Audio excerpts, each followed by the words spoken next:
Welcome to the Anti-Hustle Business Podcast. I am your host, Shannon Whaley, and I'm here to help coaches, consultants, and service providers like you build profitable, sustainable online businesses without the hustle or the burnout that's so prevalent in the online space. I am here to show you that there is a totally different way to do business that doesn't leave you burnt the fuck out and hating your life. It's time to ditch the hustle culture and embrace a new way of doing business.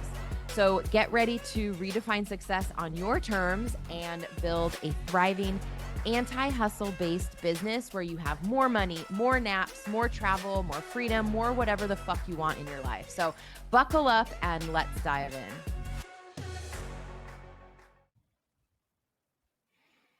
Hi, friends. Welcome back to the podcast. This is the start of season 5, and I have some things that are shifting and some new fun ways for you to engage with the podcast and to get some support. So one thing that I am trying out for this season is for each episode, I will have a freebie that you can download. It will either be journal prompts or checklists or something to do with the podcast so that you can actively get involved in what I'm teaching you here, and you can start applying the anti-hustle business strategies and systems that I have created to help you build your business and really start to refine your offers, your messaging, look at how you're spending your time, all the things. So I am excited to make that shift.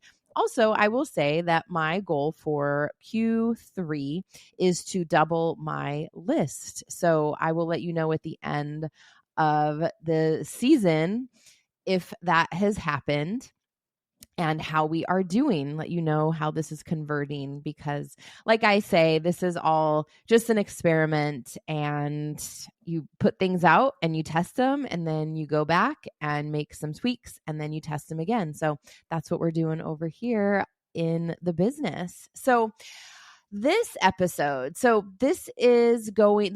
for you if you're feeling stuck. Maybe you're at a certain income level, maybe you're juggling clients and you have content and ideas and you feel like maybe your business isn't growing. I was going to say growing fast enough, but I feel like so many of us already have this belief that things should look different. Things should be going much faster than they're going. We think that things should be popping off way crazier than they actually are. So just be mindful of that. I would say everybody that I talk to has this belief that it should look different instead of just accepting where you are and that where you are is perfect. Can we make changes? Yes.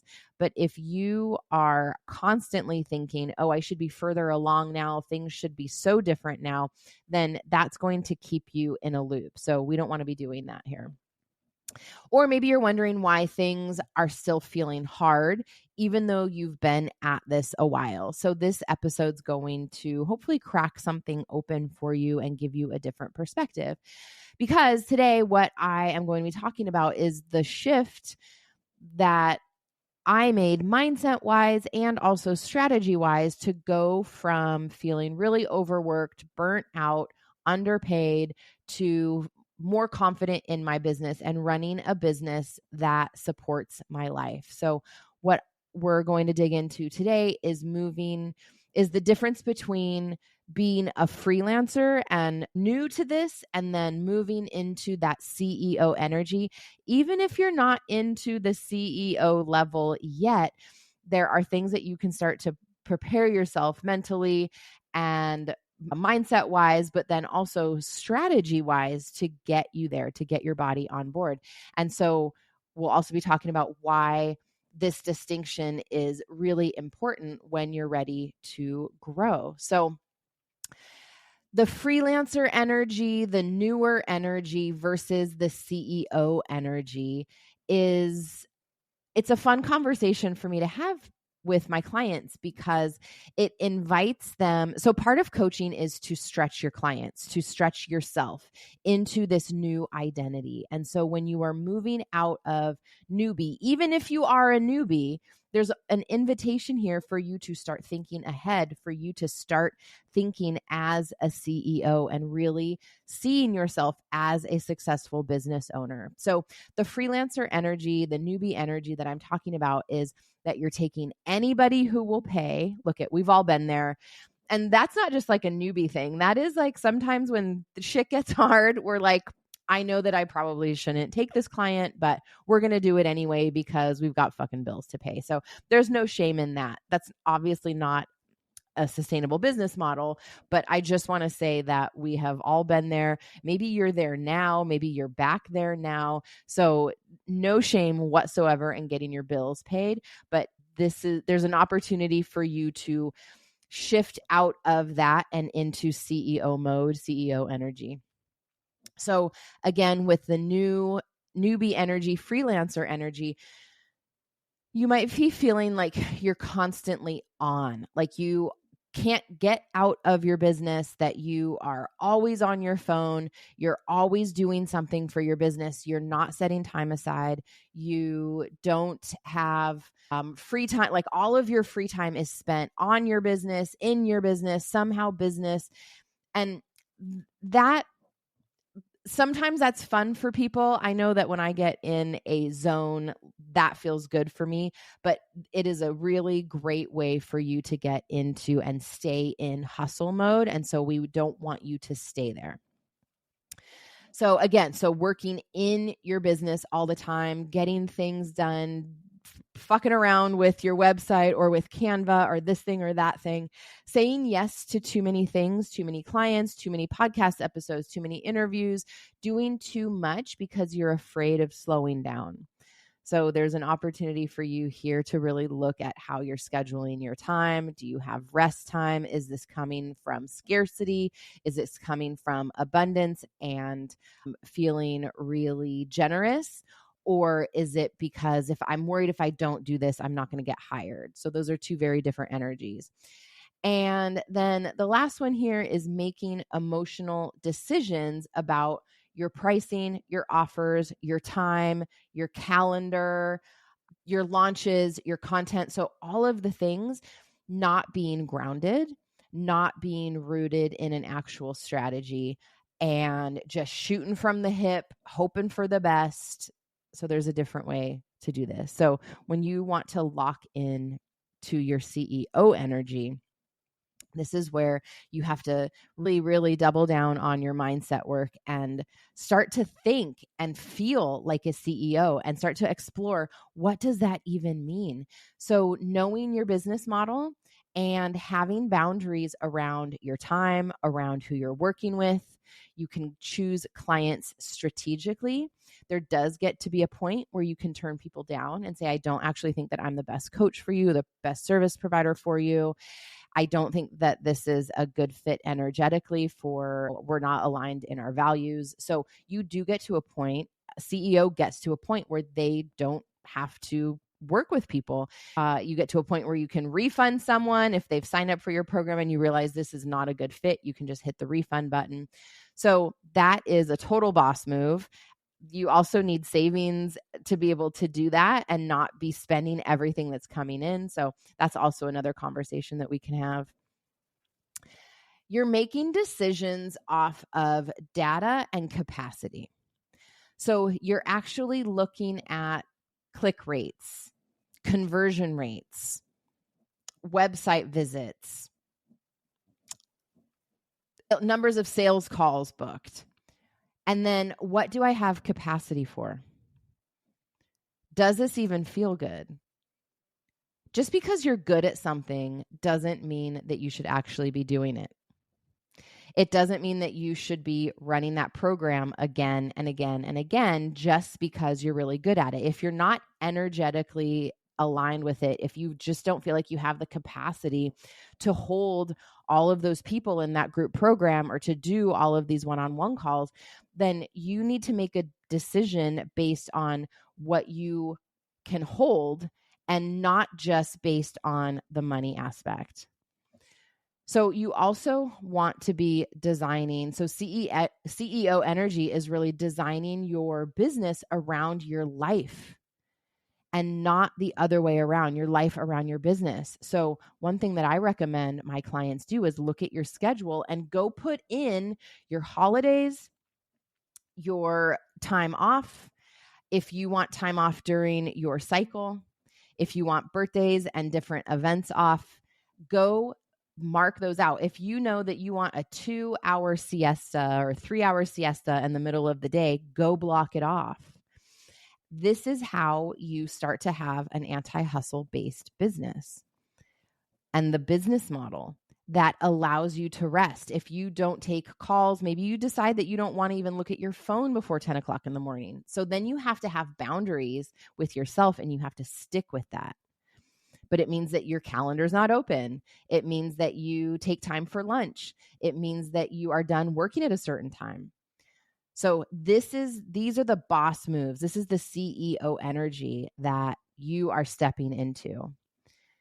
And this energy also requires you to think about the long game, not just this month's revenue, but where do you want to be at the end of quarter 3, end of quarter 4? How do you want to start quarter 1 of next year?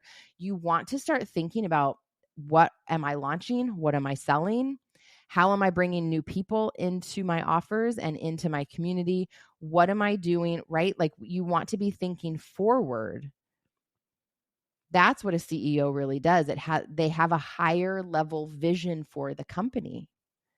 And so the freelancer energy is just looking at the clients and the now. The CEO energy is looking at this as a company. This is a business. So what does that alone start to change for you from just that mindset shift of freelancer selling sessions to business owner?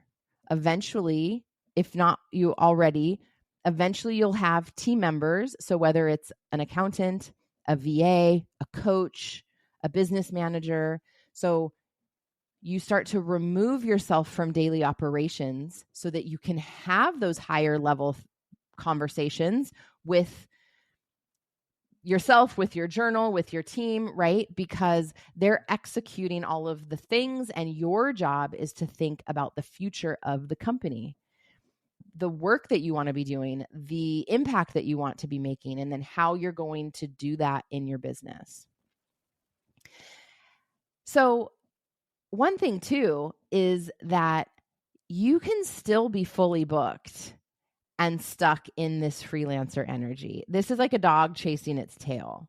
So the number of clients that you have and the amount of money that you're making doesn't automatically make you a CEO.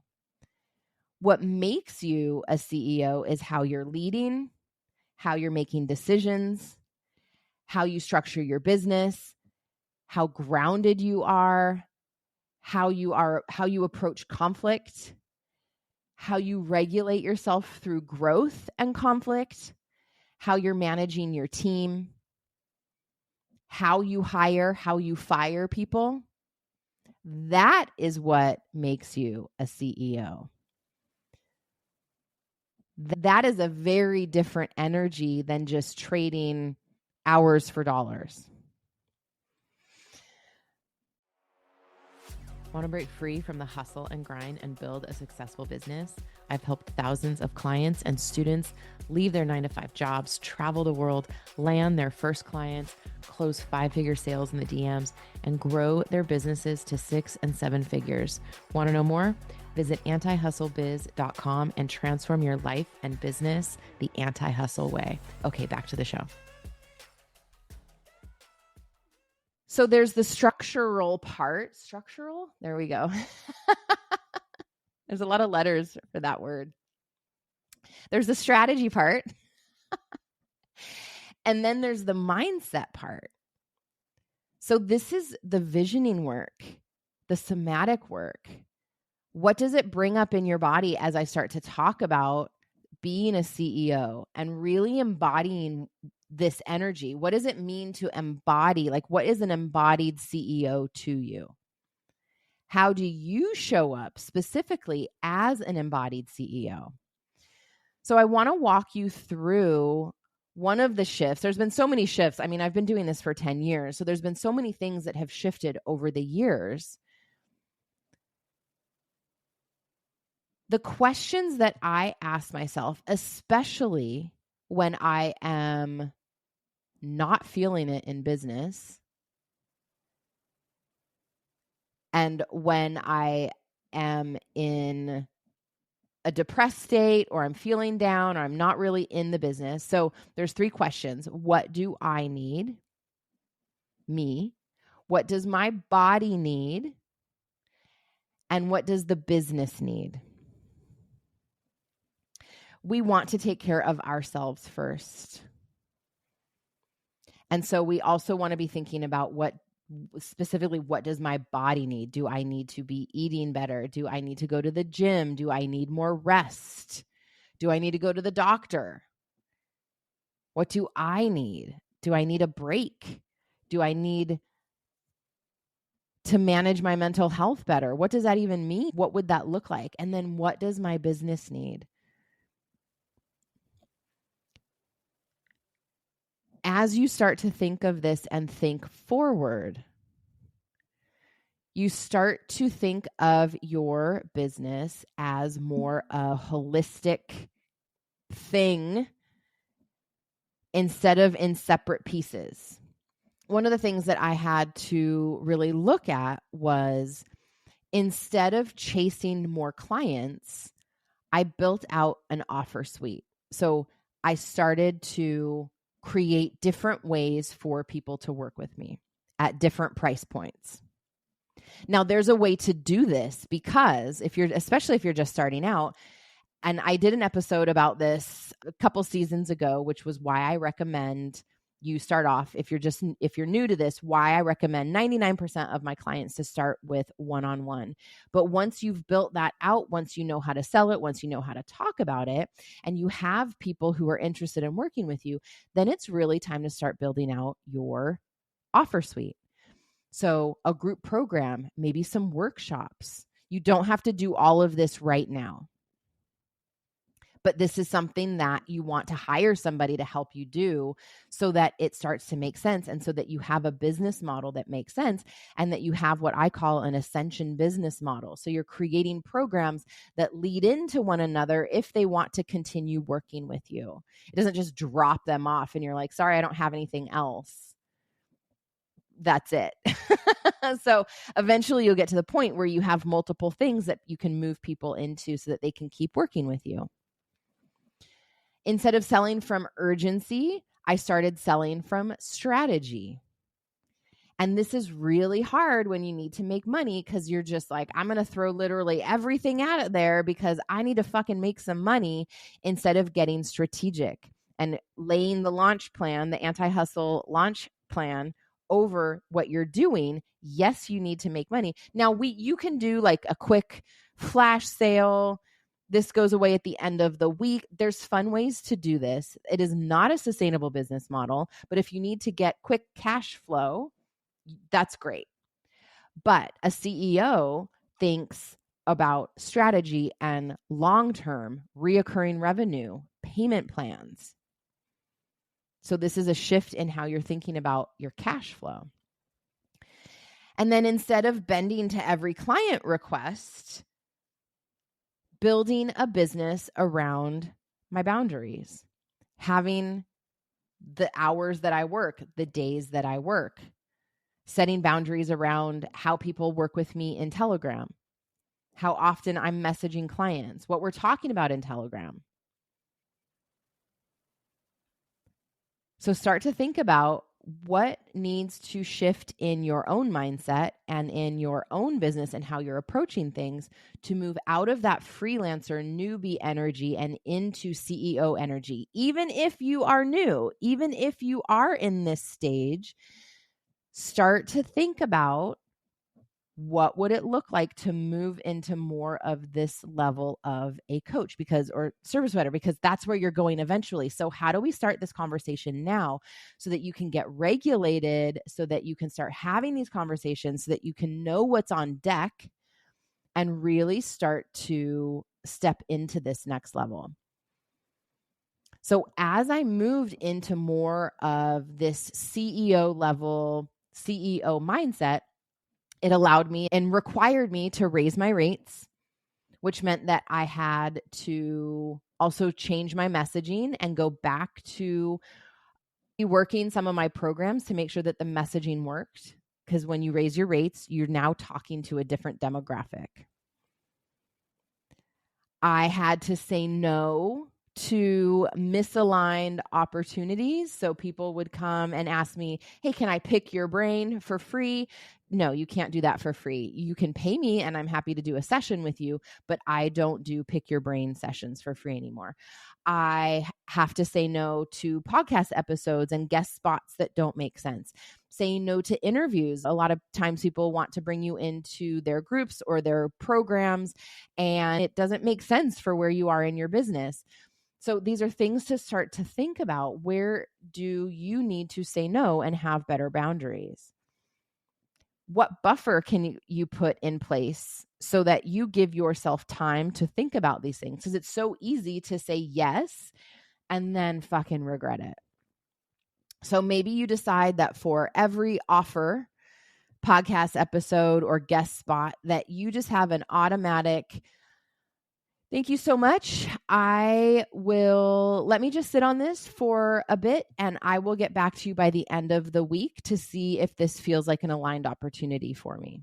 Or maybe you need to get more information, but maybe you decide that I don't say yes on the spot. I always give myself time to feel into this decision to make sure that it feels good, that I have the capacity, that I have the time on my calendar, that this is getting me closer to my desired result and not further away. Also, stepping into this CEO energy, I had to get a coach. It required me to hire a team. It required me to change my systems. I had to upgrade the systems that I was using. So I had a website overhaul. I moved things into Thinkific. So I have a portal.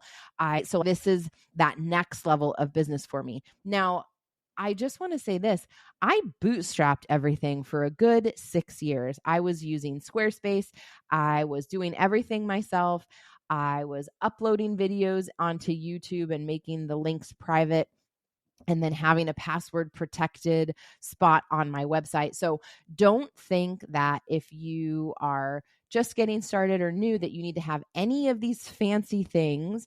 I didn't have a website overhaul until I was making well over 6 figures and had 10K in savings to be able to pay for it in cash. So don't think that you need all of these things. Most importantly, this is the biggest piece. It required me stepping into this CEO, this next level. It required me to see myself differently. This is a different identity. And so this is where identity work comes in to being a business owner, because you are elevating yourself. You're elevating your mindset. You're elevating how you're talking about things, how you're showing up, what you're creating, the conversations that you're having, what you think is possible. You have to be crazy to do this. Like, you have to think that the impossible is possible. And there was a part of me way back in the day that was like, oh, I could never make that much money. I could never make $10,000 a month. I could never make $20,000 a month. And then when I hit 10K, 14K, 20K, 25K, it was like, what the fuck? Okay, I see you. But the amount of identity work that I had to do that went into those months is what really changed the game. So you have to start seeing yourself differently. This is where things start to change.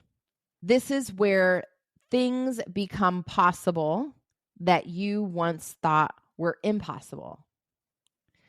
So some of the things that I've seen with my own one-on-one clients when they started to make this shift.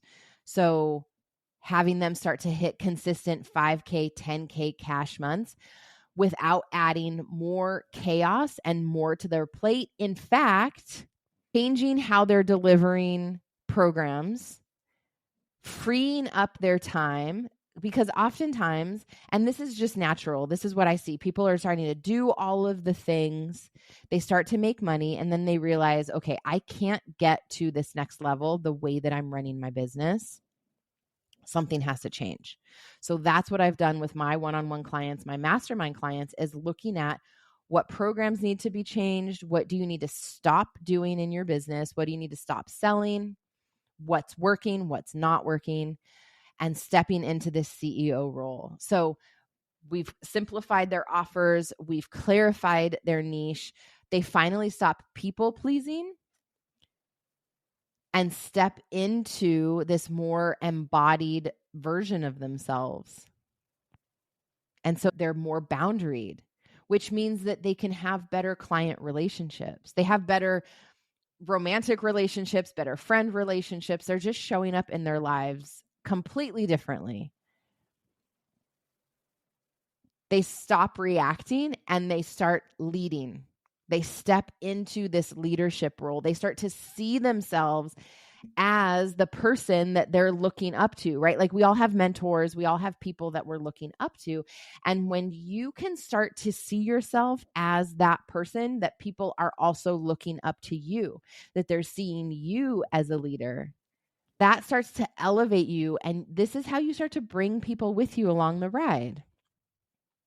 Because then you turn around and you're encouraging them to become their own leaders and become their own person and help them step into their next level. So we're all doing the things, we're just further along than our clients, right? So like the work that I'm doing on myself inspires and leads my clients to do that work on themselves. And then they become their own version of an embodied CEO.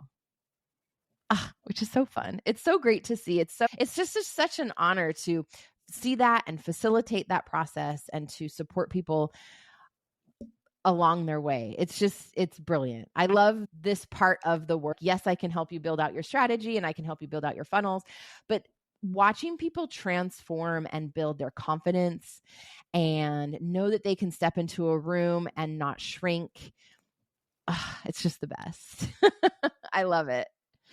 This work also helps clients build businesses that really honor their energy and their identity and their values. And they get to bring all of those things into the work that they're doing and then attract their people based on how they're showing up. And now they're their more authentic selves. So they're attracting more authentic clients. They're attracting more of their people.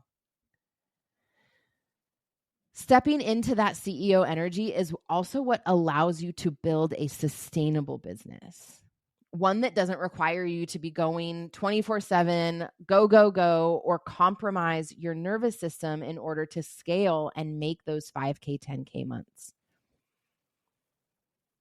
So as you've seen, it's not just a strategy and it's not just a mindset shift. This is an identity shift. This is an identity, like a full identity evolution, which goes beyond the business coaching. This is where we get into the good shit, like the really good meaty stuff.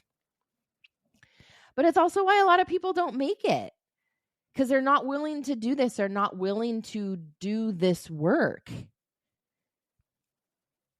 And so that's your invitation today is, are you ready? Are you willing to step into this? To step into this embodied CEO and then figure out what that means for you. What does that look like for you? How does that feel? How will you start to show up differently? If you're listening to this and you're thinking, okay, I am definitely in Freelancer and newbie, and I really want to step into this CEO role, then make sure that you grab the freebie that I have for this episode, which is the CEO self-assessment. So this is a quick worksheet, and it's designed to help you spot exactly where you're still operating like a freelancer and how to shift and what needs to shift so that you can fully step into that CEO energy. So make sure that you check the show notes and grab the freebie. You can go to antihustlebiz.com to get any of the other links, but this link specifically will be in the show notes. Once you grab that, come over into my Facebook group, Anti-Hustle Business Coaching for Coaches, creatives, and service providers. I think we had to specify so it came up in the SEO a little bit better.